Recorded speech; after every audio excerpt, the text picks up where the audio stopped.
Hello and welcome back to another Project EK20 episode. I've got a mad update. It's been a long time since I've made any editing or any videos. I don't want to blag on too much. I will slowly explain throughout the videos to like what's been happening. Just a quick, I'll summarise some of it now. Basically, Christmas happened. Right now is today's the 3rd or 4th of March, so I've uploaded, like, I looked at my account, it's like 4 months ago.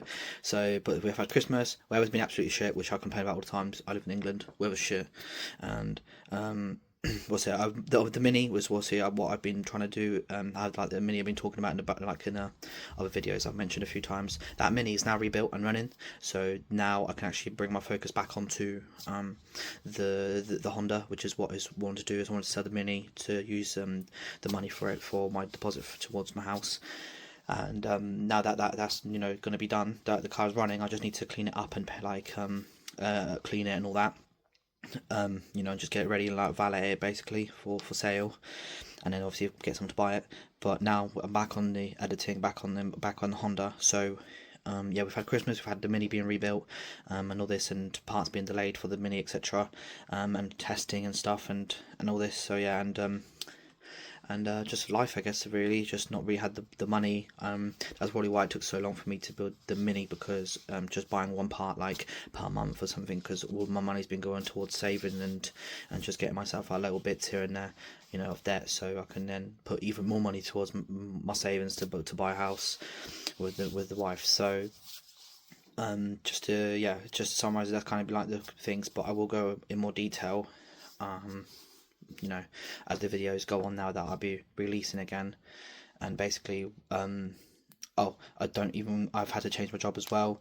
I will probably go over that as well, but basically, Ozzy, if you're watching this, as I know you have a look at my YouTube videos, I'm sorry mate, but yeah, I've ended up going to a Mercedes specialist. As you can see, I now work at Calcutta Cars, which is basically the garage next to my old workplace, and the footage that I've been releasing was actually recorded at Ozzy's place.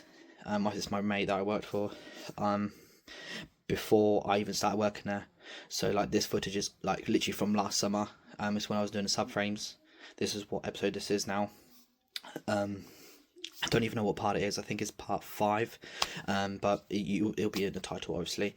But yeah, that's what's happened. I changed my job, settling in, and just working hard so I can get kind of well established in this bigger company, say specialist, and just slowly have been waiting for the weather to get better. Now at least when I leave work at like 5 o'clock, it doesn't, like, it's not dark anymore. So like that slowly is helping. Hoping I keep bringing lights with me and stuff like that, like to try work on the mini and all this, and do bits on. Now that I've got light in my van for the Honda, I've tried like put some suspension together. I've been trying to figure out a plan on how I'm going to get this engine into the Honda, because I pretty much got everything ready now. So I'm just thinking about, like, because it's been so long. I've got all, like, everything ready to, like, suspension go back together, and I don't know how to tackle it. Like, do I put the engine in first? Do I put the suspension in first? I'm going to go suspension first so I can put the car back down onto the floor, and then basically, this is my house, the car's like here, like that, and I have no space, like this little bit of space where I can actually put my arm like in a whip span like this. I can touch the car to like literally the window of my front living room. So I need to flip the car around so the bonnet is facing towards the street. I need to then borrow a crane from probably Aussie or somebody, or I'll tackle it in some sort of way. But I just need the space so I can crane the engine in. And yeah, for that I'm going to put the suspension back together so the car is then rollable, because right now it's all up in the air, as you can see from all the videos. What else have we got? The suspension's all painted and stuff. Probably mentioned that already.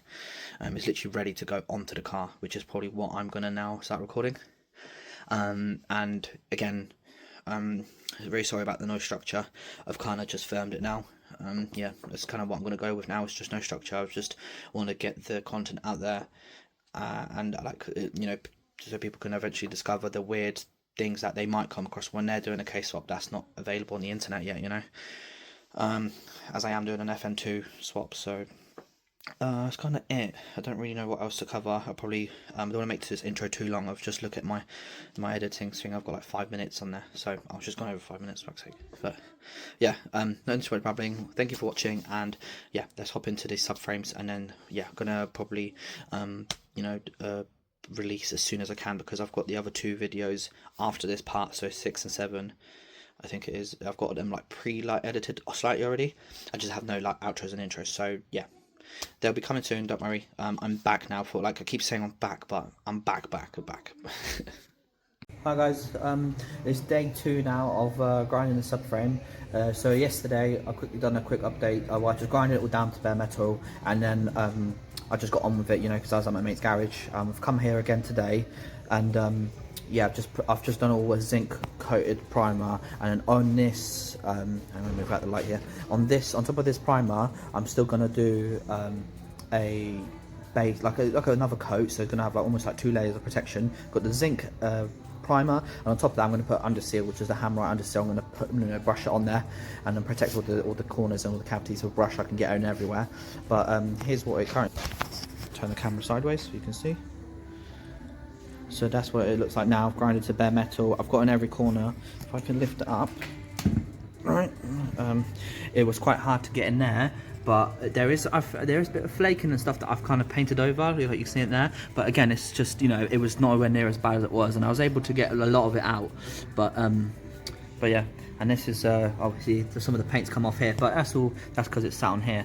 But that's not the end of the world. It's all going to get undersealed anyways on top of that. But the majority of it is just, you know, I don't need it to look... It looks way better than I thought it would. But again, it doesn't need to look all, you know, like showroom. It just needs to look, not rust. And that's all I care about, is it not rusting. It doesn't have to look pretty. But yeah, here's an update. And then what I'll do is another update. I'm going to get some more bits down here. I've spoken to my mate. I'm going to get my lower arms and stuff and steering rack down here just to clean it all up and sort it out.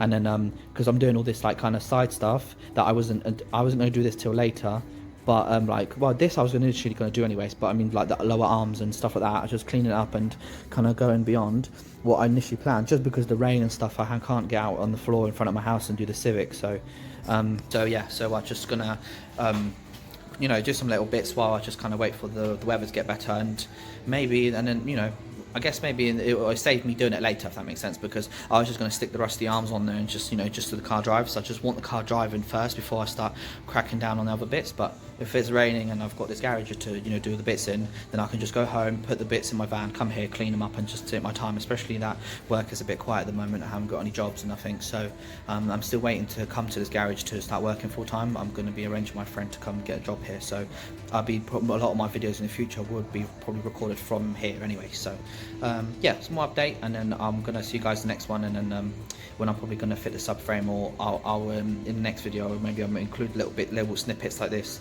just of me doing the arms and what I do and how I did it. But yeah, all right, cheers guys. Alright guys, small update again. Just this is all happening in between, you know, little short days and stuff after work, and basically I just wanted to show, I mean, in the meantime while I'm waiting for the subframe to dry, this is the next day now, so I've grinded down the knuckles. The wheel bearings for now will be reused, but I've been trying to find some new ones on eBay, because I went to the Honda dealership and they can get them, but they're extremely expensive.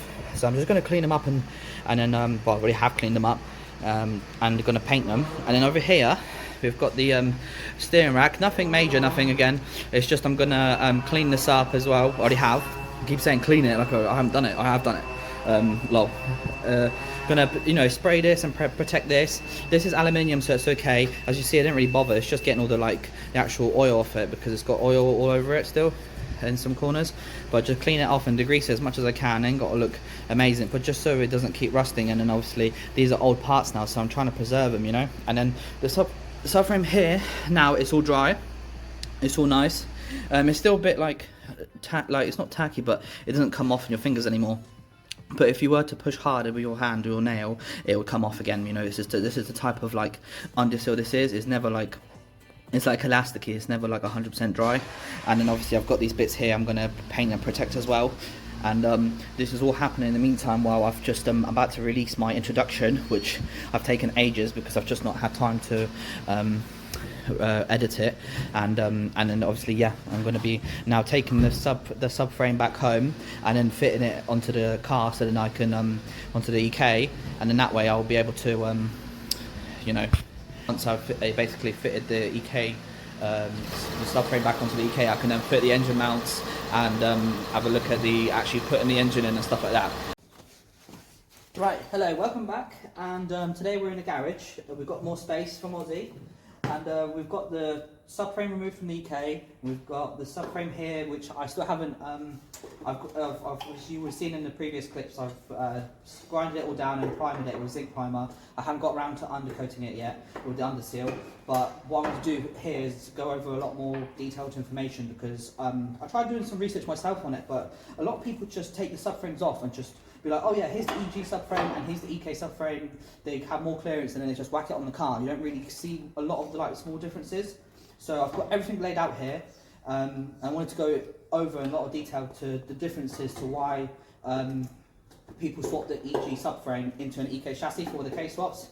And as well, in the previous clip, I would have shown that the splines on the steering racks are, so I've heard some people say that you can't use the coupling, the U-joint from the steering column on the EG steering rack, which I proved that was incorrect, unless in America they have it slightly different. I don't know, because the splines on the EG steering rack and the EK steering rack, which is over there, the actual splines and everything, they're both exactly the same, they line up. Even, let's take this off, this cover here, this is from the EG.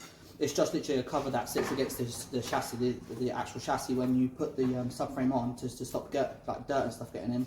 This is all metal, and as you can see, it's actually coming off here. I put this back once already, but it just keeps peeling off, and this would oxidise and get all rusty eventually. So I've had a look at both pieces, and if I pull off the one from the EK, right?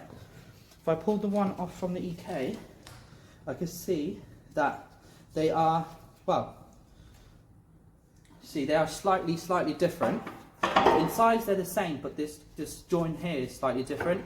But I want to see if I can slot it into one of these grooves and see if it will still go on and work. Purely just because this one's is fully rubber, but this one's got metal in it. So ideally, I am probably going to use, well, I'm still going to compare the two steering racks to see where the mounting points are, like here and here, and then obviously you've got the bracket here for the steering column, just to see the steering rack, to see if this will work the way it bolts up, and see if this bracket can be transferred over to the EK steering rack, because the way it bolts into the subframe, it's all inside, where this one's external. It goes across here, as you can see the bracket will go right here, but obviously on the EK one it's all like hidden inside. The frame overall is more bulkier. You can see that the mounting points, like here, this hole here is the same as this hole here. And then this hole at the front here is the same as here, but you can see it's like the same shape and everything like that, but there's a lot less material, which makes the EG subframe a lot lighter, and you get more clearance at the front. And you can see this is for the rear mount here, the engine mount, gearbox mount, and then you've got the 3 bolt holes here, and here you've got the same 3 bolt holes, but there's a lot less material around here. And yeah, I'd like to take out the steering rack out of the EK and compare it side by side to the EG one, to see which one's in better condition and whether I can interchange parts, because obviously I'm going to try to use the one with better condition parts on it, and to save myself on costs and spending for like new here. Like you can see the boots are missing, on here the actual covers for the inner track rod ends, they're missing, the actual inners are gone, they're all rusty. The steering rack has been exposed for some time, so I don't know if there's any rust that's got inside maybe. I don't know, well, the condition of these outers are bad as well. Again, the EK ones are bad as well, but just to get on the car and get it turning and going, we're going to just try to reuse as much as we can. And I'd like to see if I can transfer this boot over to here. So let's just have a look quickly now, because this one's only got 1 slit here in the middle, whereabouts this one's got 2. So if I can line it up and see if it will go on still, whether the hole is the same or not.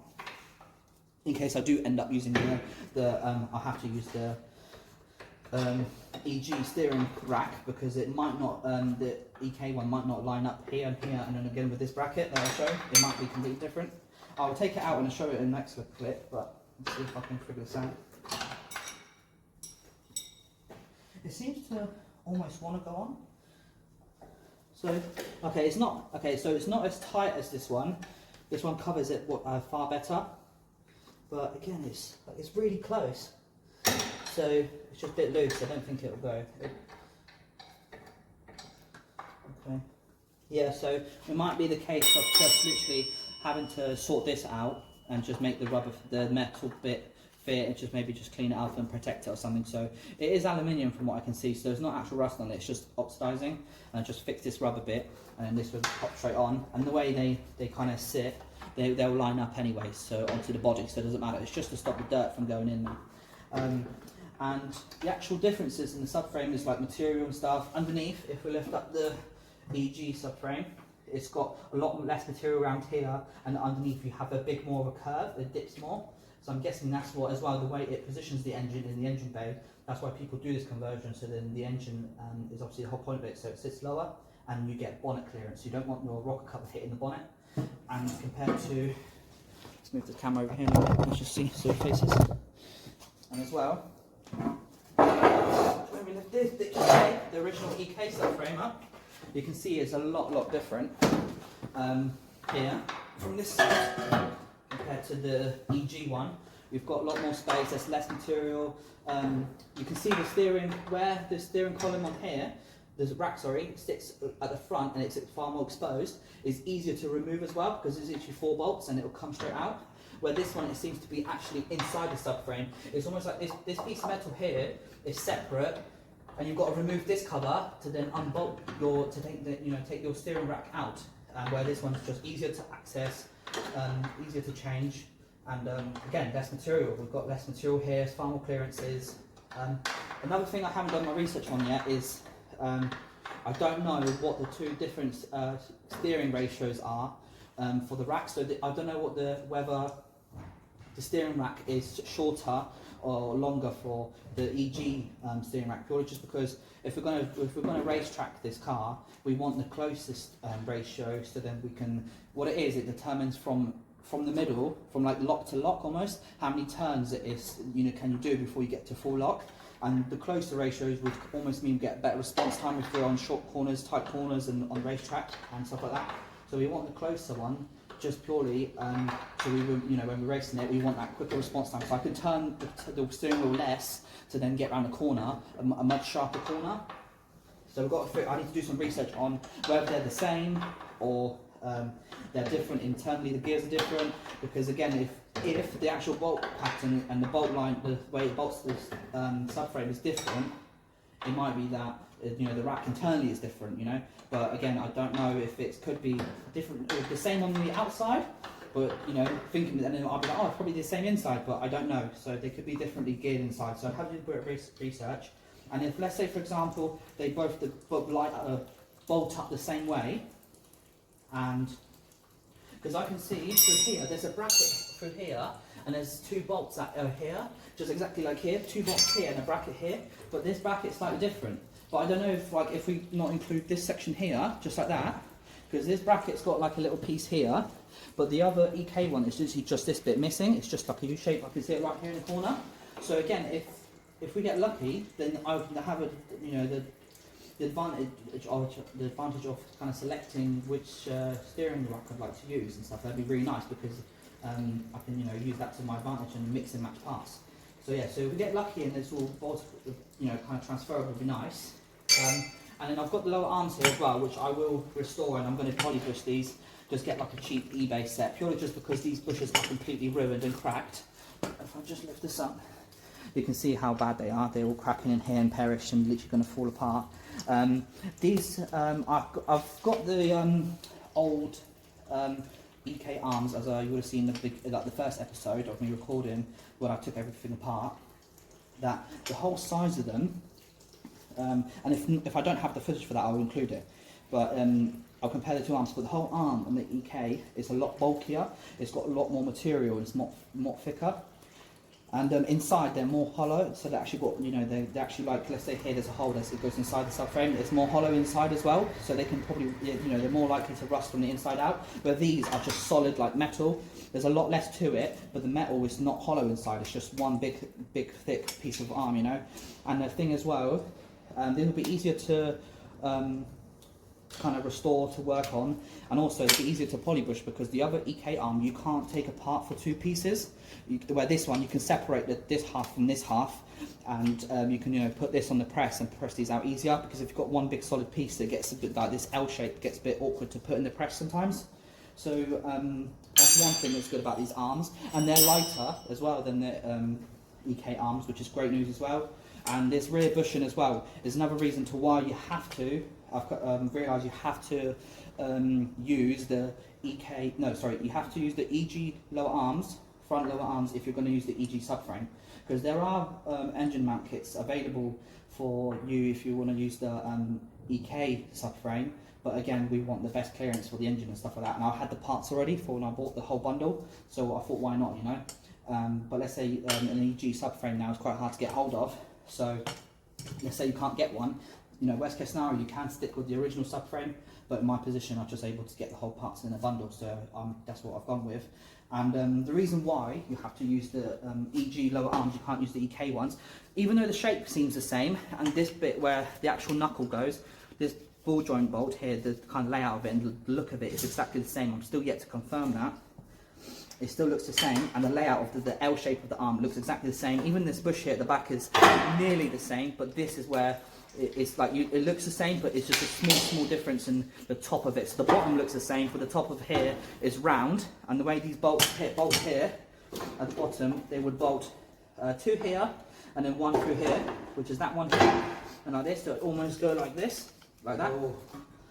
And then the where it changes on the EK is, if I move this out of the way, where the shape changes from this round shape here, the EK arm here has more of like a weird square groove, so you can't interchange. In my first episode I was obviously discussing how I don't know yet for sure if you can change or interchange arms and stuff, and I've now, obviously I'm here in front of it all, and I've come to the conclusion that you cannot. So you cannot put the EK arms on the EG subframe, and then you can't put EG arms on the EK subframe either. You can't interchange, just because of this bottom bracket here is different. You know, the shape of it. Unless maybe, I haven't tried this yet, if you wanted to do an upgrade, right, where you know, have like an EK subframe. I can't confirm this for sure, but you could possibly maybe put an EK bush on the back here, where the rest of the arm lines up, but this bush will go into this groove. So there's still that possibility if you're going down that route, because you haven't got an EG subframe, and let's say you can get a hold of some EG arms, and you're like, oh, can I put the EG arms on my EK subframe, you know? I haven't tried that yet, but the more I'm looking at it, the more I'm kind of coming up with ideas and what I should do and how to tackle it. But again, so yeah, some different people will have different circumstances, but yeah, in case you might want to try and put some, if you have EG arms and an EK subframe, the rest of it should all line up, but it's this bush here and this groove here, as you can see, it just would not go. It's not gonna, see, this bit here goes in perfectly, but this bit here, you see, that it's not got that square cut out, where here, that roundness was made for it, but as you saw, this bit here rolled up to the front. So this is the back of the subframe, this is the front of the subframe. It, like, this went straight in, no problem, you know. So you might want to just change. I'll get some footage of my EK lower arms and see if this bush can be changed to an EK one on an EG arm, and then see if it, I'm probably going to confuse everyone, but see if that will go on here. That's if you've got it. But if you've got everything like me, then there's nothing to worry about. But yeah, but that's what I love about Hondas, is a lot of it is like Lego, and as you can see, it's actual simple stuff. If you just take a minute and look at it, you start to realise how easy it is. So what I'll do is I'm going to skip to the next bit where I've taken out this steering steering rack, sorry. I'm going to take out the steering rack and see how the bolt holes on here, how the bolt holes for this and that bracket compare to the EG one. So see if they're the same or different, or see what we can pick and choose. Right guys, so Little fast forward, we've got the steering rack out from the EK, which in the end just unbolted. It was all bolted into this bracket, which I mentioned was separate. So this comes out, and in the meantime that bracket kind of loosens up the steering rack anyways, and then there's just 2 bolts for a clamp that is here. So I'm going to have a look at that clamp compared to the EG steering rack clamp, which from here I can tell looks different already, but we'll just double check it. Anyways, and the steering, for those who are wondering, because obviously you've got this bit, the pointy bit right where the steering column will connect through the like U-joint. It's pointing upwards, so what you're going to do is kind of rotate it out, and then once you get it, like up here, you kind of start pulling it away, this way, and then as you're twisting it up, and then eventually you'll be like this bit will be under this, and then you'll obviously go all the way as you can, as much as you can, to free up. If you don't have any track rod, the covers, or you don't have any track rod ends, or the inners and the outers, it'll be far easier. But with them on, I pulled it all out so I could get this bit out from this bit of the frame, and then just back, and then just all the way, and then all the way out, and it would just slid out. So what I'm going to do is pick it up, bring it over here. We've got the EG steering rack. Let's point them this way. They look the same. We've got the EG steering rack and the EK one side by side. Let's put this over here. Try not to scratch the primer that I've just spent, which I already have scratched on this concrete, which is annoying, but it's alright. As long as it doesn't rust more, then it'll be alright once we under seal it anyway, so it'll be okay. Just going to make sure that the camera is now pointing this way. Perfect. Right, so put my knee on here. The clamps in diameter and everything, they are different. See, this is the EK one, this is the EG one. So this is already telling me that the racks are different, and it's not going to be interchangeable. So we're going to have to use. My gut's telling me we're going to have to stick with it. Obviously, we're going with the EG subframe, so we're going to have to stick with the EG steering rack. But let's just compare them anyways, because obviously this is the join thing I was talking about. Where these splines, I watched another YouTuber, it was some American mate, I don't know his name. Him and his mate were just doing a case swap on a coupe in America, and he mentioned that you can't use the join that goes onto here and then obviously onto your steering column. You can't use the EK one, which is obviously for this one, and it's in the car now. They say they can't go into the EG splines, but as you saw, I've got proof on video that they both just bang, from the EK splines will line up to this one. So the truth is, I bought this as a bundle from some guy on a random farm a few years ago. I've had this project has been like a bucket list mine for years, I've just had the parts sitting in my garage, and I thought I'd never get it done, but well, eventually time has come where I thought, screw it, I'm going to go for it. So we're here today. But yeah, looking at it, I don't know if even this is a EG steering rack. He just said to me, yeah, I've got EG, like a rear disc conversion, I've got the subframe, I've got the, got this and that, I've got the engine, I've got, everything. So I just went, yeah, all right. Me being young and being like buzzing, I was like, yeah, I'll buy it. And buy the whole job lot. And then, but looking at it, obviously there are differences. So like even like the way here, this bolts up, the power steering lines, they're different here. This actual bit where the rubber sits on here is different as well, and then this one's got 2 that go like this, so that's all different, and yeah, so this is the EK one. So we've got the actual line on top of here. First thing I want to point out soon, like the first thing we obviously said is this and this mount is completely different to this and this mount. Yeah, see, we've got one here, and this one is they're more closer, and they will not line up. The thickness of the rack seems to be different as well. The EK one seems to be a lot skinnier. I can take this rubber off. This is the rubber bush off of the EK, and put it around the EG one. See if it meets all the way around. Okay, yes, the gap is far bigger, but only to be fair, by only this much. It's different, but also width of the rubbers are different. So yeah, so the thickness of the clamp as well. As you can see, this clamp on this is the EG one, this is the EK one. It's a lot thicker. So what we do is we'll probably just, I don't even if I know if I need this corner bit, we can always just cut it off and just keep it like that, but you know, because it's going to be sit like either like this or like that, but I think it's more like upwards like this. I think it's going to sit like that, so we can always just cut that bit off.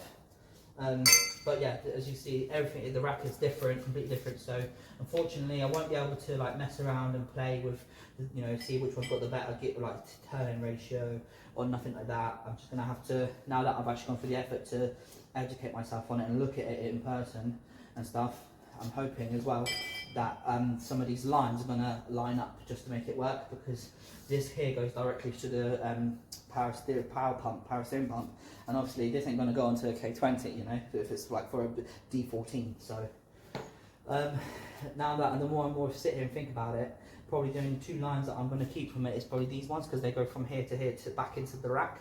That's probably what, obviously I'm guessing these, so by looking at it, this is one of them's a feed, which is probably this one, because it's high pressure here, and this one's a return into the reservoir. That's why it's not high pressured here, because you can tell it's for high pressure here because of how these are like made. They're made to be like, that's it, once it's crimped, it ain't coming off, you know. So one's the return, but obviously it goes into here and then it goes into the rack where it powers it and creates that pressure for you to turn the wheel through the fluid, and obviously it's got return, you know, go in and then come out and then back into the reservoir through here. So these two I'm going to probably just keep, because they're like a part of it. All they do is go from here back into the rack itself here, so they'll be okay. And they're going to see you've got 1, 2 goes into here, and then 1, 2 here, which is for the clamp. And I'm going to probably see if I can figure out what type of thread pitch these are, these joints here are. One's a lot bigger than the other, and see if we can make them braided, stainless braid. That'd be nice, because then I can clean them up, I can make them look neater in the engine bay, and I can try my best on the other end to see if I can try to figure out a way of making the braided hose fit for the K20 power steering. Obviously if we remove power steering, it will make more space on the engine itself, which will make it possibly easier to remove components of it in the end. But the truth is, this engine is going to be so easy to take out this EK chassis that like I don't mind cramming it in a bit, because if it's not going to be like a daily driver where if it breaks I'm screwed. It'd be like, oh, if a power steering pump's broke or alternator's gone, I'm like, oh, it's just a track car, so I can fix it in between anyways, you know, be sat chilling most of the time when I'm not racing it or taking it to Santa Pod or whatever, you know. So if I can figure out the end, because I won't be surprised if on the K20 power steering pump I've not had a look at it. I didn't even know if I've got one. I should do. I think I should definitely have one on there, because I bought it as just the, you know, you just removed it off the car. But like if it's got a funny end like this, where it's not like a screw in, like a threaded, like almost like a male, you know, a brake line fitting basically. So we'll figure that out as we go, anyways. But overall, looking at it, I'm not going to be able to use the EK steering rack on a EG subframe. It's all going to have to be EG, lower arms, subframe, steering rack, and then yeah, and what else am I thinking? That's it really, yeah. And then from there we're gonna, and as well, I'm here. I'm going to compare. I know for a fact, this is why I did this. These are bolts for an EG subframe. These are the bolts I got with the swap. And these here, there's one longer one here as well. I've got a shorter one, the longer one. I don't know if that's if I need, you know, if I need the longer ones for some whatever reason.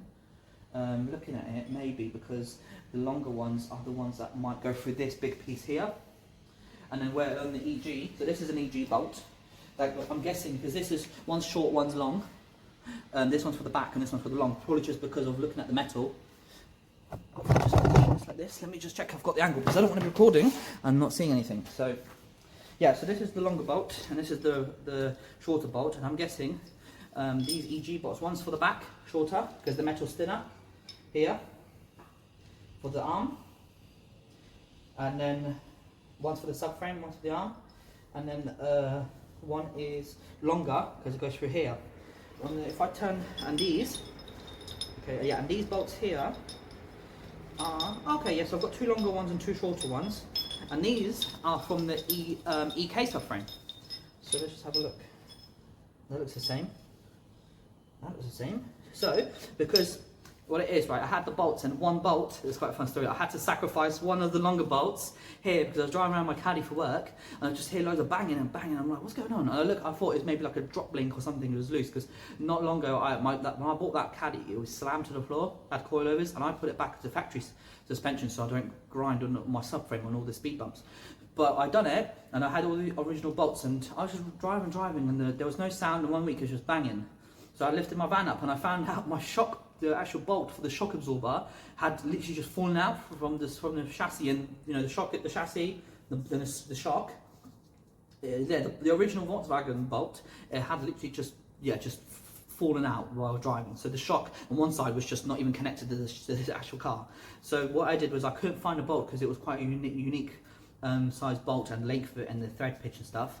And I opened my toolbox and I just saw my EG subframe bolts, and I was like, oh, I don't know if I want to do this, but I had to sacrifice one of my bolts to then grind it down and cut it and make it the same length as the, because what it is, I took the other side bolt off so I can compare what I needed, and the thread of my EG subframe bolt and the length of it and the thickness of it happened to go through the shock absorber, and I was just like, oh, I'm gonna, well, my work van is priority, you know, so I sacrificed one of these bolts. So I've got out 4 bolts, I've got 3 bolts for the EG subframe, which I was gutted about, and this is where I was taking a gamble because I was hoping that the EK subframe bolts would be the same, where I can just, you know, either use all 4 or just use the one, you know. So what I'll do, let me just grab an EK. This is a EK bolt, and I'm gonna grab it and I'm gonna put it through here. So it should definitely go. Yeah, so that's mint. That's what I'm gonna eat, and then grab my EG. One, let's see. I just want to see the thicknesses. So this is the front of the subframe. Here, as you can see, here to here, and this is the rusty one. So I know it's the EG one. That's crazy. They look the same, so I'm not surprised. They literally look exactly the same. Like even the level step down in them and stuff. Let me see if I can get in front of the camera here. Like here, the step down in them and everything, and the thread, it's all exactly the same. So now people who know, I was told like, oh, you have to have EG subframe bolts when you do a conversion. This was a few years back when I was first gathering all this, and I was inquiring about it to people and like learning myself. And yeah, you can see maybe the EG one is slightly longer, but I'm not gonna lie, I don't think it's gonna matter, because like the thread starts a bit later as well, later on. But when you stick out, if this is the EG one, it sticks out here. You've got a little bit of a clearance, but this is the and this is the EK one. Literally, the thread is just a bit lower. But I guess maybe it's threaded into the like how much it will thread it into the chassis as well. Maybe that matters. But again, I'm pretty confident that both of them are going to like work. It's just a case of one's got a little bit of a rounder, more pointy tip than the other, and the other one's just flat where this one's pointed. Let me grab the shorter bolt to see if there is a difference. Okay, so the EG bolt, again the thread starts a bit. So what it is I sacrificed one of the front subframe bolts, the longer ones, for my caddy, but the rear ones I have got for the EG. So like again here, the step down is pretty much a bit lower. These ones are a bit different. You see, they're pointy rather than flat, and the thread is a bit longer in the EG one. So I will use the EG ones just because I feel more confident having more thread on the subframe. But again, if you tighten them and they bottom out and it gets super tight, you don't feel no cross threading, nothing funny business. You can feel it in your hands, like you know. I feel like you know I'm not going to have the problem of a subframe falling off on me basically, but, you know. And again, I know people will be like, oh, this much thread is going to be more important, but really, like there has been times where you like when you're working like every day like as a mechanic, and you just find something like, oh, this bolt is snapped or this bolt is lost, or someone else has done something and now you're looking for a bolt. You just go through the spares and just thread some threads and catches. As long as it gets nice and tight, doesn't start pulling out the threads. Yeah, I think you're going to be okay, But yeah, basically I was just trying to see if at least I can use one bolt. The other, like saying, I've got one of them is sacrificed, so right now it's in my caddy. So yeah, so as long as I can put the subframe on and it'll be alright. Maybe one time I can look at if it's like really that bad or something like happens to it, I can always in the future be like, you know what, I don't want to risk it. I could just have a look on eBay if I get lucky and buy one bolt, because these bolts are expensive. That's why I was obviously hesitant about my caddy, because I've looked at it before, and an EG bolt subframe, like bolts, just the bolts, like 4 bolts is like 60 quid, 80 quid just for 4 bolts, which is crazy.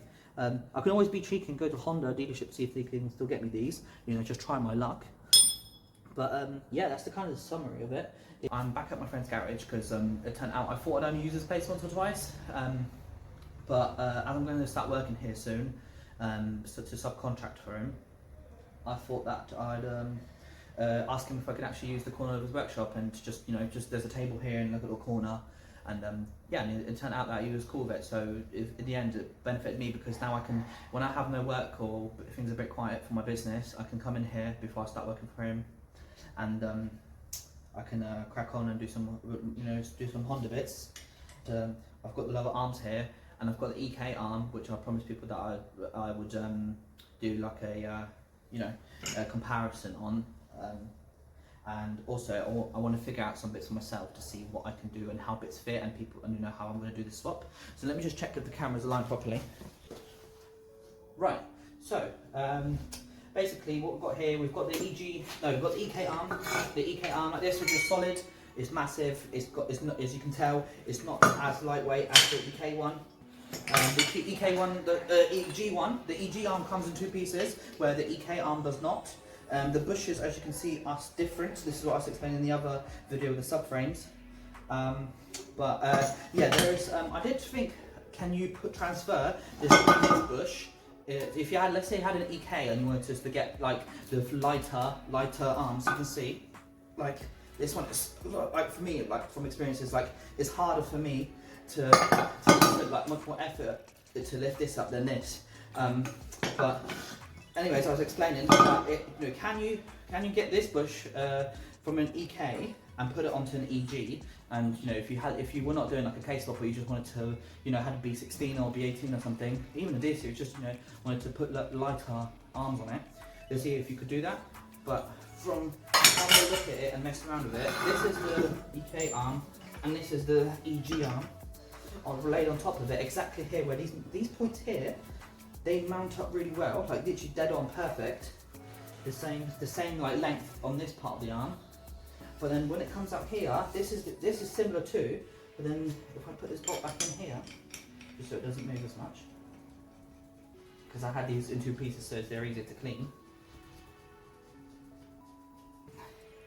There you go. But over here, this bit where the metal starts is not lining up with how this starts, because this arm starts here, then this is the bush. When I put these over the top of each other again, let's have a look. They're exactly perfect. There you go. So you can see the mounts here and everything all lines up pretty well. And then here you can see that it's ever slightly different. Like I'm not sure if, obviously I'm going to use the EG arm, so to me, but I thought I'd put the content out there for the research. But I'm not too sure if this rubber will work, because as well, this bracket, when I have a look at it, like, well, I'm guessing this would go into your EG subframe anyway, so possibly, but the thickness of the rubber is a lot bigger. So, you know, I'm not sure, I don't know if you have enough thread. It'd be the case of trying it for yourself, but from just looking at it, I don't think it would go. So hence why I'm obviously going to be sticking. I can't mix and match arms, which I wouldn't do anyways, because the EG arms are lighter. But just, you know, what some people might want to know. And as well, this bush, this obviously metal bit, it's on the EG, it's all around it. It's actually pressed into here, rather than where this one is actually just a bracket, you know, and then it bolts to the subframe. That's why the subframe has a weird cutout on the EG for this weird style hex, like hexagon shaped bush. But yeah, that's kind of the update. I wouldn't advise doing it. I would just go straight for the EG arms. And if you have an EK, and if you have an EK, then just put an EG subframe on it anyways. Maybe it's the best way, the best solution for everything. Right, so now that's done. I'm going to dispose of this because that's for the EK. And another good thing is obviously you can see where here the lower ball joint mounts on the knuckle. So that you'll have your knuckle like this. The top U-shaped bone, the U bone will go in here, and then the bottom will go here. So on the EG one, obviously that fits perfectly because, sorry, in the EK one, I keep getting mixed up with the two, I don't know why. So this is obviously is an EK knuckle, so Civic EK knuckle, and obviously the EK arm will go into it because it's made for that car. So the first thing I was wondering is, will this cross over, you know? And the truth, I already checked just to make sure that I'm not going to be waffling crap. And the truth is that it will. So what we do is, let me just split this arm into two because it makes it easier for me to carry. But to move around, so we want this lower ball joint to match this ball joint because you know, that will just make things a lot easier. You don't have to mess around with this ball joint and hope that the EG1 fits into this and so on and so on. You just want it just to, you know, easy, simple. So this, EG, and then EK, bang, straight in. And you can see it straight in there. If I hold this, there's obviously play in it now because I'm holding the ball joint, but there's no like it's loose. Like it's not like I can see a hole in between the thread or nothing like that. This EG arm goes straight onto the EK lower ball joint on the knuckle, which, see, I couldn't even take it off for a second then. I need to smash myself in the face with it. But yeah, that is good news for me because, you know, everything, the subframe, the steering rack, everything is all coming together now. So that's why a lot of people say it's so easy. But you know, there's not a lot of detailed content out there. So I've been looking for some myself just so I can learn a few bits because obviously I don't know what I'm doing. I'm just kind of going along with it, you know. So yeah, but I thought I'd do a more in-depth and more reviewed and more like a one-take style video, which a lot of my videos will be one-take style.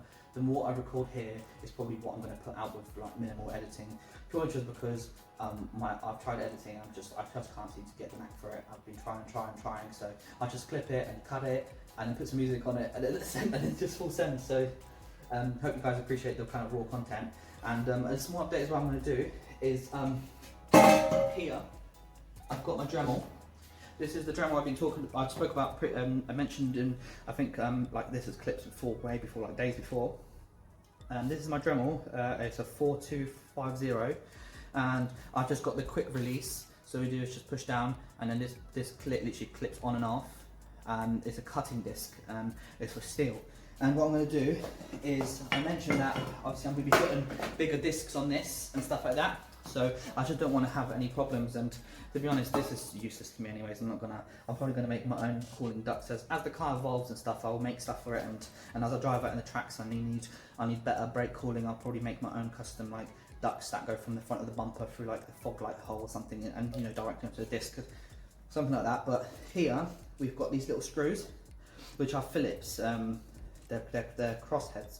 And I can't get them out because this, as you can see, this shield, it goes on before you press the wheel bearing on to this knuckle, because this is a press style wheel bearing. So what I'm going to have to do is I'm going to have to cut, obviously here, because it's the thinnest bit, and then cut all these little bolts off, and maybe make another cut along here or something, just then I can separate the shield into two, and also cut these bolts off for when I start cleaning this up. And one of the wheel bearings is this one is gone.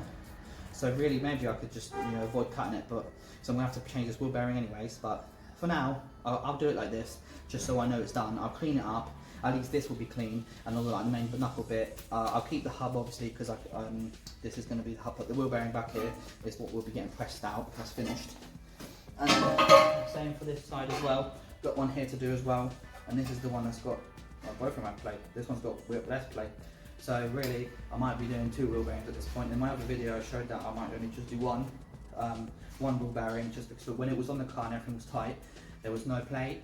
But now I've got it freely in my hand like this. I don't know if it's this one's literally even worse. So I might keep one, or I might do both. I haven't checked out the price of them yet. So the truth is, I don't know how much they're going to cost. If they're going to be dear, I'll do just one, just for the meantime, because again, that one's got like minimal slack, so when I do squeeze it all together, I'll re-grease it inside there, and then send it, and then when time comes, like I said, I just want the car to run, just drive around the block for now, And then when later on, when I get a bit more funds and I start my job and stuff like this and things get better for me and time progresses, then I will be able to kind of, you know, do like the little snagging up bits, like, you know, clean up this, clean up that, like change these bushes because they're finished, change the wheel bearing. It'd be like, once I got the car running, then I'll worry about the little bits, but I just want the car to drive around. And even to be fair, even if I kept that wheel bearing, whichever one was worse, it's this one. This one's worse than the other one. Even if I kept this bad one, it would still spin, it would still go, still, you know, the drive shaft bolt and everything, squishing it together. It's not like the wheel's going to fall off, you know. But again, it won't pass an MOT, so if you want the car street legal, then it's got to be done. But again, what we do now is focus on having the car running, and then once it's running, we'll worry about this. But yeah, I'll do another update soon once I've cleaned it all up and cut it and stuff like that. But it's nothing like complicated, nothing crazy. It's just for a little update and a little explanation about how the ball joints and stuff fit. But yeah, alright, cheers guys. Hello, and thank you guys for watching. This is, funny enough, the actual same moment that I recorded my outro for episode 4. I'm just doing it all in one go because I've got loads of content now edited. This new laptop is crazy good. I've been killing it. And yeah, I just don't have intros or I don't have outro, so that's all kind of like you know, get the main bit of the video ready, and then I get the bulk of it edited as best as I can, and then make it make sense, and then I just like at the end I sit there and I'm like, cool, I'm ready, and then I'm like, oh no outro. So yeah, so this is going to be outro for the EK20 project part 5, and then this is a subframe removal section 2. So that's what the title of this one will be. And this video is probably like the biggest video I've done so far. It's the longest, and it's like the most like juiciness I've got. Like when I was looking back at it just now, because I've just finished editing that one. The episode 4 I finished it ages ago.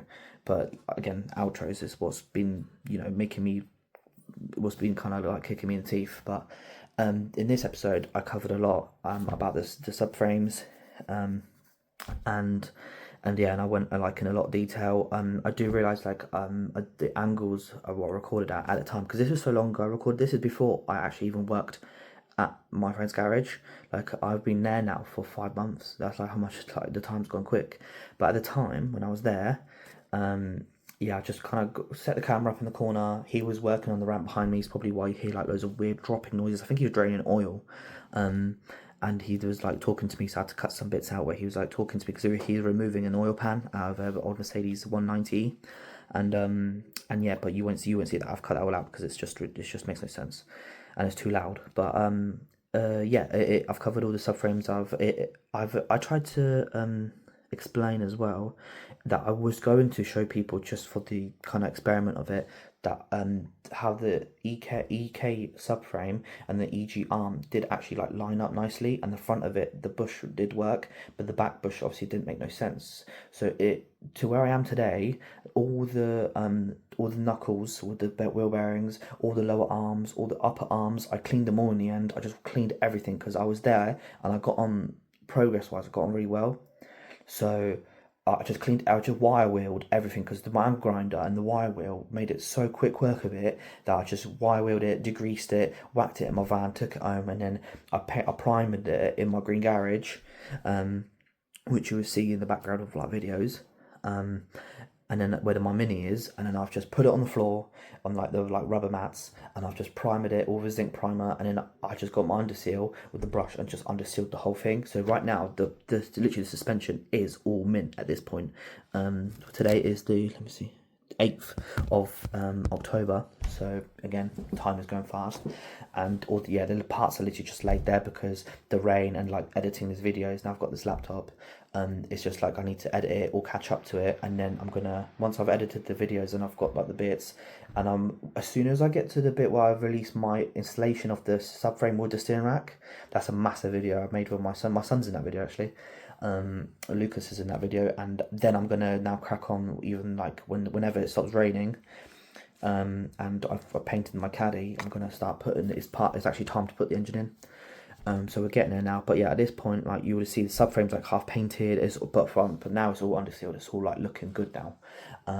But I never actually did the video because I decided it was just I just didn't need to, because I fully went with the EG subframe, EG steering rack, EG lower arms, so I didn't take the bush off and then put them on the EK arm, like the back bush. I didn't bother like messing around and making it like fit and that, because I just wanted to get it cleaned up, painted, undersealed, bang, straight to my garage, and you know, kind of like and ready to be fitted, so I could just move on.